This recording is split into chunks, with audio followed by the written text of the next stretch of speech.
Na wakati unaingia kwenye lile nini, unaambiwa unaonyesha nguo ya mtu pale kwa kona imefanya damu, ambia usiposema utaenda kwenye ukaburi kwenye huyo alisema.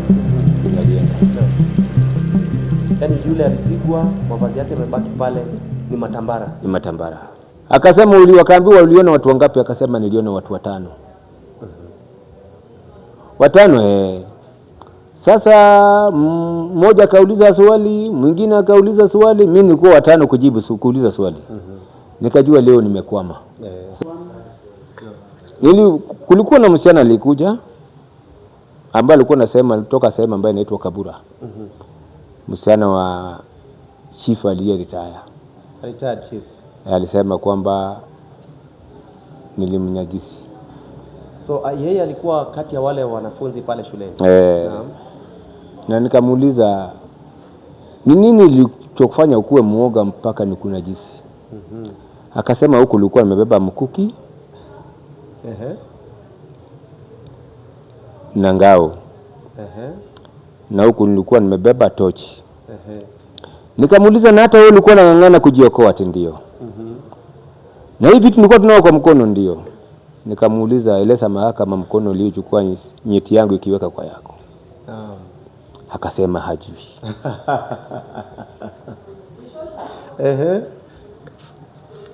Nikamuuliza nikiwa tumelala na wewe unaweza siwa siri yangu hapa, naweza jua siri yako? Ati ndio.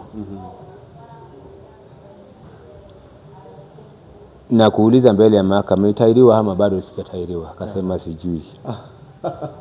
Hana habari. Hana habari. Nikamwacha kwa sababu sasa ajielewe. Ile ground ilikuwa nataka kwake ambayo inasema sijui. Sababu kesi inaamuliwa na ground. Ile ground ilikuwa nataka ambaye hajui. Nimeipata sasa, mimi hakuna kitu anajua kuhusiana na mimi. Ndio. Hapo niliponea hivyo. Sasa katika lile kundi la watu 16, 8 walihukumiwa kunyongwa. Not forgetting that all these 13 people are 16 people are innocent. Kwa sababu mmepata wale ambao walihusika katika kesi hii wako gerezani, lakini wameshtakiwa na kesi tofauti na majina yao pia tunawajua sasa. Yeye walishikwa kwa kesi ya mtu mwingine tajiri mwingine anaitwa Wenja Imbo. Lakini baada ya kutoka kwa ile Tokyo. Sasa wakigombana hapo, wamekosana wawizi kwa wawizi. Wanatukanana. Wale watu 8 ndio walipatikana na hatia ya kunajisi na hiyo kesi zote. Wakapelekwa kamiti. So all these 8, nasema 8. Hao wasichana wanatoa ushahidi ambao unalingana na kuonyesha kwamba hawa jamaa ndio wahusika. Ndio wahusika. Walishindwa kutoa ile kauli kwamba ni yani kuuliza swali ambao ingewatoa kwa sababu mtu ambaye ameshikwa hajawahi kanyaga kotini. Huyu mtu tangu azaliwa kama isipokuwa chief hajawahi fika kotini. Isipokuwa huyo mwenye alikuwa na nickname chief hajawahi shikwa. So hana uelewa ni maswali yapi ambayo anafaa kuuliza. Naam.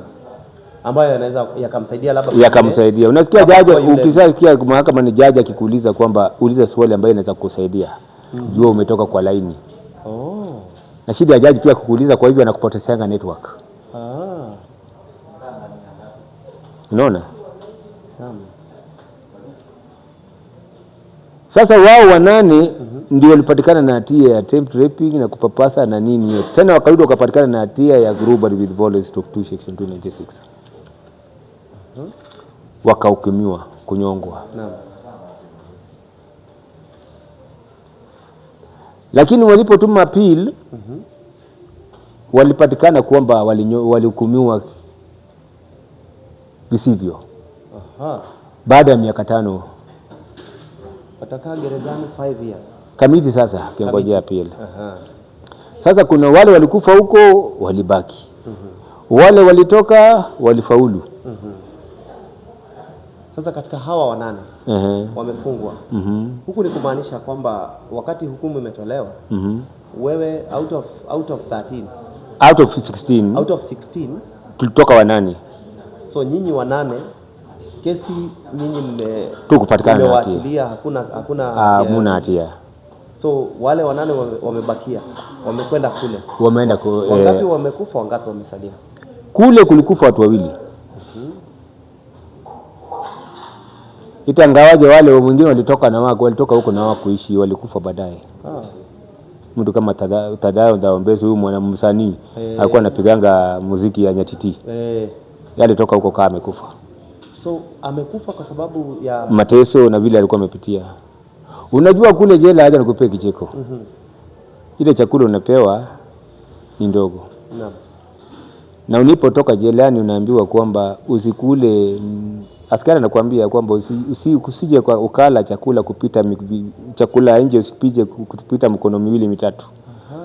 Maana matumbo yako ilitoka kwa binadamu ikakuja kwa ya mbuzi, ikarudi kwa ya ndege. Kwa hivyo unapokula hiyo matumbo kuna mmoja alipita pale Utongolo wakati kulikuwa na chomo wa mgongo wazi, ile samaki ya mgongo wazi ya Buta. Alikula matumbo ikapasuka. Sasa mimi nilipoachiliwa pale saa 3 usiku, nilifuata mwenzangu Robert na Alfred. Tukaenda Kondele. Kufika pale nikapata jamaa alikuwa anaitwa Dominic, alikuwa na mimi wajela. Akaniambia kwa wanatuita nickname Hawinga. Hawinga umetoka? Nimetoka. Ile thibitisho imetoka, alienda kununua gazeti. Manake wakati huo ilikuwa ripoti ama habari zilikuwa sana zinaenea kupitia kwa gazeti. Kwa gazeti. Na hiyo kesi ilikuwa inafuatiliwa na state. Kuangalia akasema nimetoka lakini sina fare. Akaniambia usijali, kaa hapa. Hakuwa anaendesha taksi. Akanunulia ugali. Nikala. Bila kufuata yale masharti. Ya mkono mmoja, mikono miwili. Mwingine akanunulia getheri. Nikaweka. Nikasikia presha inakatika, nikatia mkono mdomoni. Zitoke sasa. Kidogo huyo jamaa akakuja amenisanyia pesa pale Kondele around Entebbe hapo, nikaweka kwa gari. Nikafika kwa kati hiyo kulikuwa na bus ilikuwa inaitwa Dero bus. Naam. Kafika kwa ile gari nikamwambia mimi naenda kwetu. Kaniangalia wakaona mayai ya chao imejaa kwa kichwa. Kaniambia tuseme wewe ingia ndani hata usiongee. Hata wale abiria wamelipa walisimama, mimi nikaketi. Naam. Nikarejea kwetu. Naam. Lakini hiyo kitu ilinifunza kitu moja. Wakati mmoja nilikuwa nasema kwamba ati askari atatokaje from nowhere akuje shike mtu ambaye kwa nini amepita watu wangapi? Kutoka sikio niligundua kwamba watu wengi hushikwa innocently. Wanakufia jela wakiwa innocent. So wale ambao labda pengine wanajinasua kutokana na mambo kama haya ambao unazungumzia innocence, ni wale labda pengine wanauelewa kujua vile unaweza ukajitetea, au labda pengine ana elimu kidogo anaweza akajinasua? Hapana, unajua ukiingia pale jelani kuna watu ambaye ni tunaitanga mahurukanga. Mahurukanga. Huyu mahurukanga ni mtu ambaye amezoea kesi. Kama kuna mtu alikuwa anaitwa Sami Dura Meto. Ana kesi ambapo walienda akavunja, alistakiwa kwa kuvunja Kisumu police station. Na kaiba uniform. Na akaenda naye na akateka mtu nyara na akatupa miwani kwa miwa. Kurudi katika hoteli ambayo alienda kupumzika kaona madisi yao kwa na mgonjwa wamekaa hapo, akatoroka akashikwa. Lakini anasema hii kesi na hii imeenda kushinda. Mpaka ingine nilikuwa mbele ya Chief Justice Sewe. Jaji anamwambia Dominic nakubali tu ulifanya lakini nakuachilia. Sababu ameona jaji anaona huyu mtu alifanya lakini ameshinda askari na kesi. Mwashinda na kesi. Anasema hivi ni kusema kwamba jaji anaweza akawa anaona tu huyu jamani kama alifanya. Lakini kwa sababu amelemea maaskari, hawezi akawanasua maaskari. Utafunga mtu kulingana na ushahidi uliotolewa mbele yake, sio vile unaona. Hiyo ndio sheria. Naam. Yale mambo yatatoka kwa walalamishi na mashahidi ndio utatuma ufunge mtu. Kwa hivyo pale kulikuwa na watu ambao wanajua tu kesi yake hii na hii na hii. hatashinda na hii itamfunga mwaka fulani. Amejua mpaka yenye tamfunga. Anajua mpaka kifungo. Naam. Lakini anajua baada ya hiyo mwaka atakuwa ametoka na kitu yake ameweka pale, ataendelea na maisha. So kwa hivyo ni watu ambao wako pale wanawasaidia wale ambao pia kwa sababu kuna mtu anawachiliwa kama mwingine alikuwa anatoka sehemu za Migori. Yeye amewachiliwa leo na akapewa paka hapo mzuri mpaka viti za nyumba. Baada ya siku 3 ameshikwa tena, amekata G3 mdomo, ameshikwa na ametoka wizi. Ndio. Wamezoea. Wale ni kama kwake. Wale ndio wanaitwa jailbirds. Now baada ya wewe kuachiliwa, kushikwa kimakosa, nusura ufungwe maisha, hukumiwe kifo. Nusura uhukumiwe kifo. Nafungwa maisha kwa sababu ya raping. So hizo accounts zilikuwa zinafuatana. Life sentence na kinyongo. So baada ya hapo uliadhirika kiafya ama maisha ilikuwa mpaka leo sina memory. Mpaka leo sina memory. Mimi lazima nikuone mara 10 na kitu ndio nikujue. Hata customer hapo ndasumbuana naye. So vile tunaongea na wewe saa hizi, kesho tukionana pako nijitambulishe tena. What do you mean? Zamani nilikuwa mwimbaji, lakini saa hii kutoka siku hiyo mpaka siku hiyo mambo ya kuimba nilisahau. Hata nikitaka nini na huenda naenda pata nimepotea tena. Naam. Sasa ninabaki na zile nini nilikuwa nimejua kitambo. Lakini mpya hapana. Kwa hivyo hiyo ni mojawapo ya zile athari ambazo kwamba ulizipata pale je? Sababu ulipigwa kichwa na polisi. Ukafanywa mateso hayo mpaka ukienda haja ndogo unatoa damu. Hata mimi nilijua maisha yangu kwamba kama ningeoa mwanamke akaweza kuzaa singemlaumu. Wewe ulijua wewe ndio labda pengine kwa sababu kupigwa ndani ya mguu ni kugeuza mtu tasa. Somo hilo ni jipya Tazungumza, nitatafuta madaktari. Tazungumza na wamba madaktari wako. Kwa hivyo ukipigwa chini ya mguu, hapa ndani ya mguu ni mambo yote. Hapo ni kana kwamba unageuzwa tasa. Unaharibiwa. Hiyo hapo ndani ya mguu ndio ilipigwa mpaka ikawa round. Nikalala cell karibu siku 7 sijaamuka. Sasa wakati niliamuka siku moja nikapata njogoo inawika, nikasema basi sasa hata kama tisazalisha lakini naweza kaa na mwanamke. Na la pili, kupeleka mtu jelani ni sio suluhisho. Sababu pale kama tungekuwa watu wa roho rahisi, tungetoka tukiwa waizi wakubwa. Sababu sasa umepata mtu mkubwa, wale watu kama wale walienda kwa iba banki ya Siaya. Wako pale na wanakutafuta. What are experts? Kwa sababu anasema kama unaweza pigwa na ukose kuropoka, mtu sambulio ndio wanataka. Wewe ni mwanaume. Unaweza ukafanya kazi. Toka tutafute nini? Simona huyu likaenywe, toka tumwambie kwa roho yangu nasema hapana. Nilishikwa bure, nirudi hamna haja. Anakueleza mpaka wenye walienda kuiba Siaya mpaka askari wa DC wanalala chini kwa matawi wote wametii amri. Lakini wamwambia mimi siwezi. Labda pengine tukirudi pale nyuma, kabla ushikwe, ulikuwa labda pengine maisha yako ilikuwa vipi ukilinganisha na sasa? Maisha yangu pale mbele nilikuwa na mimi, nilikuwa na mtu mrefu, ndio sababu nilikuwa mbunifu. Mimi nilikuwa naangalia kitu hivi, natoa modification ya kitu exactly. Lakini sasa akili yangu sasa mimi siwezi unda pikipiki. Sababu akili yangu ni ya kusahau. Ilibidi wakati pikipiki zimekuja mimi nibaki kwa baskeli. Sababu sasa mimi ni mtu ambaye sijamakinika kama kitambo. So kwa hivyo hata sasa kwa mfano ukinitengezea baiskeli, shida ambayo ulitengeza jana, nikija leo lazima nikuambie. Uniambie kwamba kitu fulani imekuwa hivi na nimeona haijakaa hivi. Sio eti kwamba wewe utajua kujua nitaendesha nijue kama kuna pali bado, lakini ati kujua wewe ndio uliunda hii jana. Na ananiambia kwamba ni wewe niundia hii jana.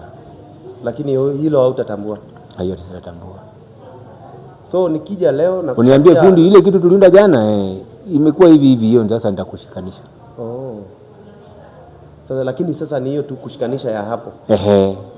Kwa hivyo akija tena kesho kutwa. Sasa mtu akikuja mara 2, 3, 4, sasa namzoea, sasa anaanza kumjua kama customer. Kuna customer wengi hata wanakujanga ananiambia, umenisahau.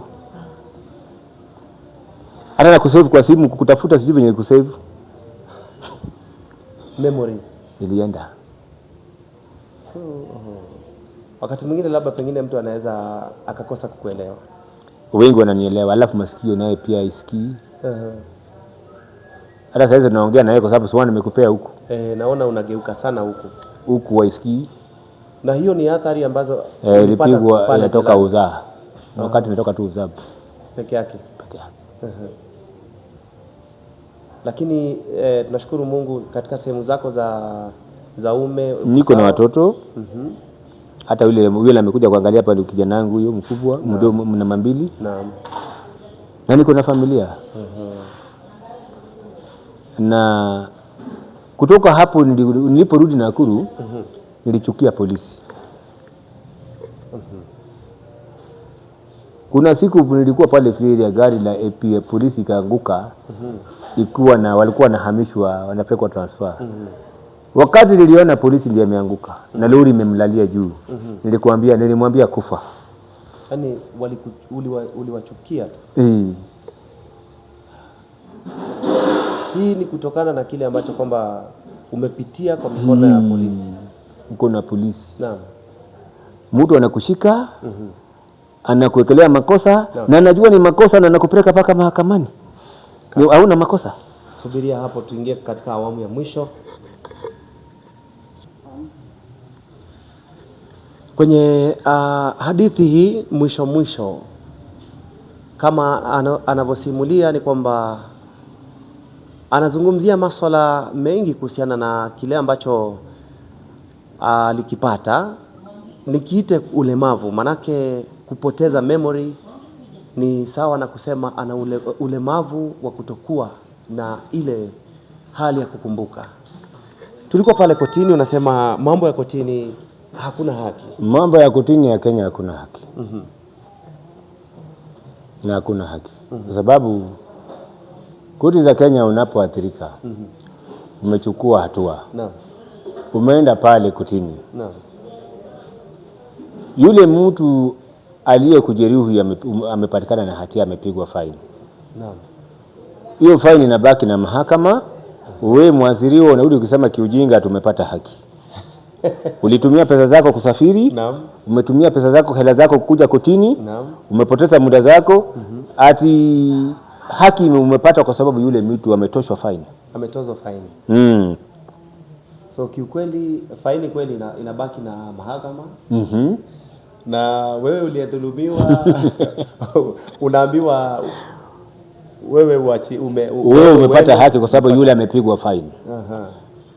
Katika hiyo faini hakuna hata nyukuta moja ya pesa utaambiwa sasa wewe chukua hii kwa sababu umetumia pesa yako kusafiri, umejitibu. Hakuna. Ndio mahakama ya Kenya hiyo. Na hiyo ndio mahakama, hiyo ndio sababu wabunge wetu wanataka wakae chini waangalie upya hiyo mambo ya mahakama. Na fidia zake. Manake ikiwa labda pengine utakuwa hauna hatia na ambaye mna kesi naye ulishinda kesi unakana ulipo fidia. Naam. Lakini unaona mwaka wote tumekaa kwa jela kuna fidia. Naam. Umeshinda hospitali kama Robert rafiki yangu alikuwa na shina ameparalyze nusu. Anaenda Russia pale Kisumu Jaramogi kuchomwa kwa stima ndiye arudi akae huko wiki 1, 2, 3 sasa nyingine tunakosa kwenda mahakama juu 7 hayuko. Lakini mtu kutoka leo hakuna fidia aliyepata. Alishikwa, aliwekelewa. Na mahakama inaamini polisi kwenye amesema. Kile ambacho kwamba polisi anazungumza kulingana na mahakama hicho ndicho ambacho kinachukuliwa kweli. Amekuitisha pesa nyataka, umekosa kumpa, amekupeleka mbele. Wewe Kenya atasema ndio wanasema hiyo ni kesi unaendelea naye. Na ndio sababu vijana wengi saa hii wengi wameharibika. na sababu watu watauana, sababu mimi umenidhulumu. Naam. For example, kama wakati nilitoka tu jela hivi, napata yule mama ambaye alikuwa ni headmistress ya Hawinga Girls, Mrs. Odinga. Nimempata peke yake. Kwa barabara hakuna mtu. Ametabani shimo la kuingia haoni. Nikamwambia pole mama. Mimi siwezi kufanyia chochote, mimi nimekuachia Mungu akuhukumu. Naam. Manake alijua nyinyi hamkuhusika, lakini akaambiwa weka uongo kwa huyu mtu. Naam. Na akaweka uongo. Naam.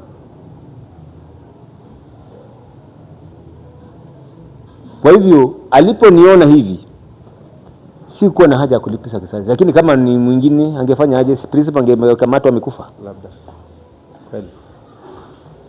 Yale machungu ulipitia mpaka ukojoe damu, alama iko kwa mkono mpaka leo. Ya kamba.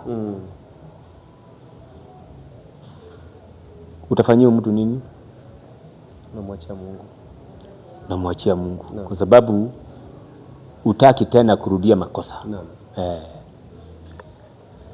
Kweli basi imekuwa ni hadithi ambayo kwamba inasikitisha sana. Ni visa vingi ambavyo kwamba watu wanavipitia, mateso mengi ambayo watu wanapitia kutokana na kile ambacho hawakijui. Maybe au labda pengine tuseme ni suspect au mshukiwa. Mwisho au mwishilio, mshukiwa huyu anasalia korokoroni au gerezani miaka, na hata wengine wanafia jelani. Ni moja kati ya hadithi nyingi tu ambazo kwamba tutakuwa tunawapatia. Kwa hivyo endelea kutufuatilia kwa karibu.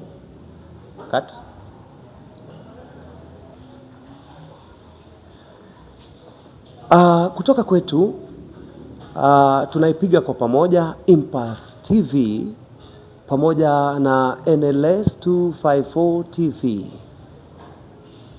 Tufuatilie kwenye mitandao yote, Facebook, TikTok, YouTube, kwa hadithi za ukweli au hadithi za uhakika. Langu jina kama kawa kama dawa. Nite MC Raha, kijana handsome mwenye dimple moja.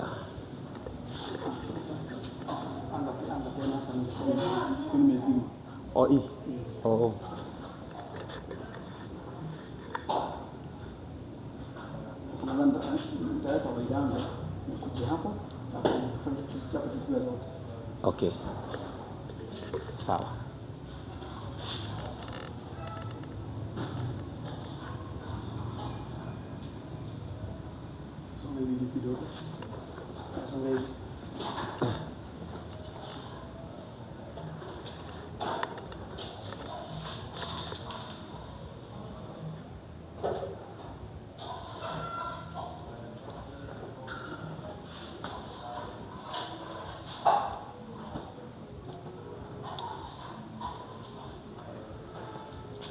Anza intro alafu nitamalizia. Hapa iko sawa. Ziko sawa? Ziko sawa, zina record. Naam, ni baadhi ya zile hadithi ambazo kwamba tutakuwa tunawapa. Lako tu ni kufuatilia kwa karibu, manake tunakupa hadithi za kweli. Ni channel ambazo zinakupatia mambo yenye uhakika tu kutoka kwangu. Naipiga ndani ya NLS 254 TV kama kawa kama dawa. Langu jina niite MC Raha, kijana handsome mwenye dimple moja, nikiwa na mwenzangu. Langu jina ni Mwai Dickson kutoka Impulse TV. Kwaherini. Shabash. Wanasema zote siku ya kwamba ashakum si matusi. Asante sana. Asante pia. Thank you. Pole sana bwana. Yaliyokukuta.